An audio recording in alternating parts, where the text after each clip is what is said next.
ছুটির দিনেও রাজধানীর বিভিন্ন ফিলিং স্টেশনে জ্বালানি তেলের জন্য দীর্ঘ সারি দেখা যায়। ঘন্টার পর ঘন্টা অপেক্ষা করেও কাঙ্ক্ষিত তেল পাচ্ছেন না চালকরা। বন্ধ রয়েছে অনেক পাম্প। এমন পরিস্থিতিতে মানুষের ভোগান্তি বাড়ছেই।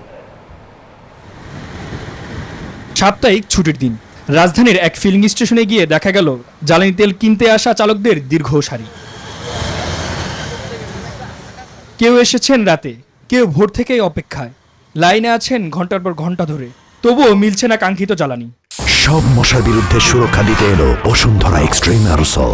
মশার বিরুদ্ধে এক্সট্রিম সুরক্ষা। 2.5 বছর ধরে গাড়ি চালাচ্ছি, এই ফার্স্ট টাইম এরকম হচ্ছে, আগে এরকম ছিল না। আমরা ভোর 5টার থেকে এখানে লাইনে দাঁড়িয়েছি, কেউ রাত 2টা বাজে এসে দাঁড়াইছে, কিন্তু এখানে মাইকিং করে বলা হয়েছে কিন্তু একটা আগে তেল আসবে না। ট্যাঙ্কি খালি করতেছে ওদিকে নিয়ে, বোতল জাত করে ওদিকে বিক্রি করতেছে। আবার কেউ কেউ ওই পাম্পের মালিকও রাতের অন্ধকারে ড্রাম ভরি ভরি নিয়ে যায় সরা ফেলতেছে। ডিজেল ও অকটেনের ঘাটতি বেশি, এতে গণপরিবহন থেকে শুরু করে ব্যক্তিগত গাড়ি সব ক্ষেত্রেই বেড়েছে ভোগান্তি।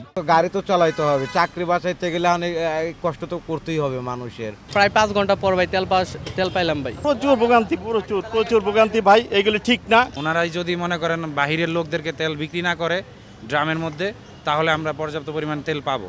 পাম্প কর্তৃপক্ষ বলছে চাহিদার বিপরীতে পর্যাপ্ত তেল মিলছে না। এদিকে অনিয়ম ঠেকাতে তৎপর ট্যাগ অফিসার। পাম্পের মধ্যে কোনো অসঙ্গতি পাওয়া বা তেল মজুতকরণ এইসব বিষয়গুলো দেখা হলো আমাদের মূল কাজ। কালোবাজারি রোধ করার জন্যই আমাদেরকে নিয়োগ দেওয়া হয়েছে। আমরা আশা করি গভর্নমেন্টের যে উদ্যোগ, সেই উদ্যোগ সফল হবে। দ্রুত সমাধান না এলে ভোগান্তি বাড়বে আরও, বলেছেন ভুক্তভোগীরা। মামুন ইসলাম, নিউজ 24, ঢাকা।